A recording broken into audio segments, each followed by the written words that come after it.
ये है talks news network और आप देख रहे हैं पॉलिटॉक्स, राजनीति का कच्चा चिट्ठा। भारत की राजनीति के सदा मंत्री दिवंगत रामविलास पासवान को आवंटित बंगला खाली करवा लिया गया है। मोदी सरकार नव टीम एक भेजकर लोकसभा सांसद चिराग पासवान से उनके दिवंगत पिता रामविलास पासवान को आवंटित बंगले को खाली करा लिया गया है।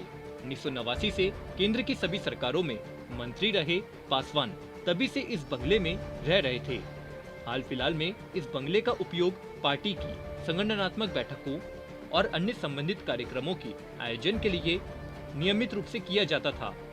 एक तरह से यह लोजपा का दिल्ली में आधिकारिक पता था। अब गुरुवार को हुई इस घटना के बाद से सियासी गलियारों में चर्चा है कि क्या भाजपा और चिराग का संबंध खत्म होगा।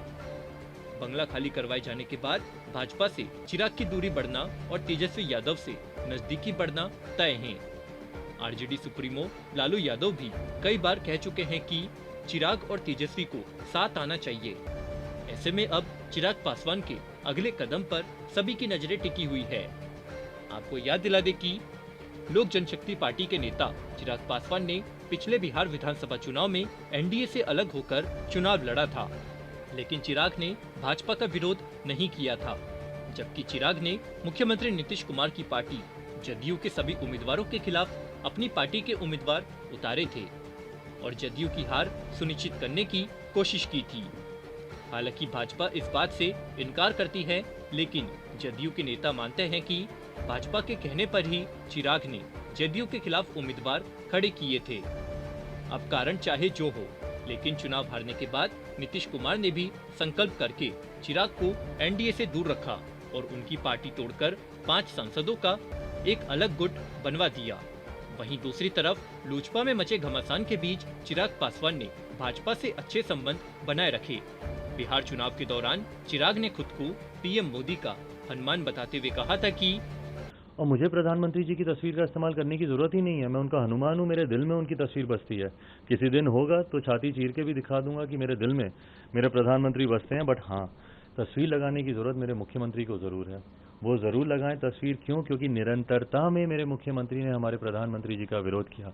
2013 में जब ये प्रधानमंत्री पद के उम्मीदवार थे, उस वक्त यही मुख्यमंत्री हैं जो इनका हाथ छटक कर गए थे। यही मुख्यमंत्री हैं जो निमंत्रण देकर इन्होंने उनके आगे से थाली छीन ली थी। निरंतर इन्होंने प्रधानमंत्री का अपमान किया। लेकिन अब बंगला खाली करवाए जाने के बाद चर्चा यह है कि वह संबंध भी खत्म होगा। कुछ जानकार तो यहाँ तक कहते हैं कि अभी तक चिराग और भाजपा का संबंध 12 जनपद के बंगले की वजह से जुड़ा हुआ था। उनकी पार्टी का चुनाव चिन्ह भी बंगला ही था, जो कि अब पार्टी विभाजन के बाद चिराग के हाथ से चला गया और अब पिता स्वर्गीय रामविलास पासवान के नाम आवंटित रहा। 12 जनपद का बंगला भी छीन गया है। माना जा रहा है कि बंगला जाने के बाद भाजपा और चिराग में दूरी बढ़ेगी और तेजस्वी यादव के साथ चिराग की करीबी बढ़ना तय है। पॉलिटॉक्स ब्यूरो, बिहार। ये है टॉक्स न्यूज नेटवर्क और आप देख रहे हैं पॉलिटॉक्स, राजनीति का कच्चा चिट्ठा।